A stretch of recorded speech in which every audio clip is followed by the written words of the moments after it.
What's up, party people? My name is Octavion, and today we are talking about the ACT. It is testing season, whether you're in college or high school, whatever. Like people are taking GREs, MCATs, GMATs, all that stuff. Right around now, as I'm filming this video, and people are applying their graduate schools, med schools, all that good stuff. Same thing for students. They are taking the ACT, probably the last go around, typically around now, because applications are usually due for those specific schools by December. So people are taking the test now, second to last go around, just trying to get that extra couple points for their scores. And this video right here is about the ACT and how to get those extra few points. These are some of the tips and strategies that I used in order to raise my score. 5 points, minimum 5 points. So I think that these will definitely help you, and I think that you'll definitely be appreciative of these tips, because I'm glad I found them out before my last attempt at the exam. So yeah, without further ado, make sure to like, comment, and subscribe, and let's get into the video. So one of the tips I think is really important is time management, right? So time management is huge, because each section has their own allotted time, and that time flies, especially if it flies in total. It flies, like, even if you know what you're doing or if you don't know what you're doing. It really goes by really fast, and making sure that you don't focus too much on a problem, just on one problem, is a huge key. So for me, in each section, I go through it and I try to do all the problems that I know how to do. I don't try to, and that's the main focus for math. Math is probably the one where you probably will spend the most time thinking about the answers. But yeah, like going through it and looking at the problem, seeing if you know how to do it, then do that specific problem and go into the next one. But if you are trying to do it and you kind of don't really know what you're doing, you're guessing to figure it out, or you're between a couple answers, don't get stuck on that problem. Don't waste your time on that specific problem, because that problem counts as much as all the other ones. So you don't want to get caught up on that one and end up missing out and not finishing that section, and missing out on 10 other ones that you possibly could have got right. So yeah, allot your time to take the number of questions for each section and divide it by the allotted time that you have. So then you know, okay, I can only spend this is about like 45 seconds per question or something like that. So then you know, okay, and then you usually provide a clock too. So then you know, okay, I fly through these questions, I did those in a few seconds, so I can spend a little bit more time on this one. I would recommend, going through each section, going and doing the problems that you know how to do, and then from that standpoint, then going back and trying to do the ones that you don't or you're unsure about. That would be a major strategy, mainly for the math section. The second strategy is for the reading and the science section. Those two are one and the same, because it's about interpretation and it's about understanding what is being presented. The reading is based off the actual literature that you're interpreting, and then the science is based off the graphs that they present to you. So in both cases, it's just interpreting information and then being able to put that information, answer a question that's about that specific information, right? So both of those sections are both of those sections I did the best on for the ACT.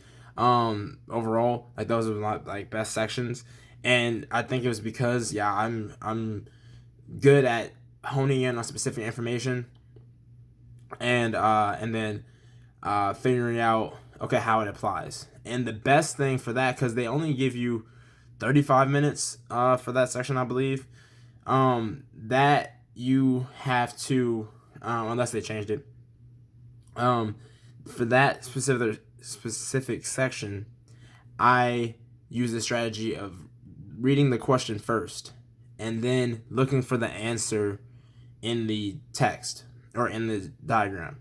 So I look at the diagram first, and then I look at the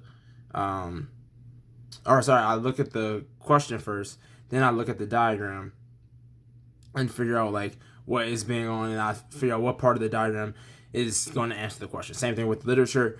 If I look at the question first, then I go and skim the reading to find the part that is important to answer that question. Like, that is a good efficient time strategy that I've used, because you don't need to read every detail of that section, or you don't need to know everything about the graph that you're looking at. Like, it's not important, especially because a lot of the content you probably don't go over. Like, some of the stuff maybe like some advanced like bio or some stuff that's like astronomy or something that you don't even know or you never learned before. Yeah, that's not important. That's for the science, at least. It's not important. It's, can you look at that information and answer a question about that information based off the chart that you're looking at, or the graphic that you're looking at. So as long as you can interpret a graph, you're fine. You'll do well. But yeah, I think the strategy of looking at the question first and then figuring out what you are trying to answer, and then looking at the text, that will definitely help you as far as time efficiency and like getting a better score, because you won't run out of time or you won't feel as cramped. So then you can go back to the ones that you're unsure about and work on those as well. So yeah, that's my second tip. Third tip is for the English section. This one I did not know, and I usually did very bad on the English section when I first took the exam, but then this raised my score by 7 points in just that 9 points just in that section.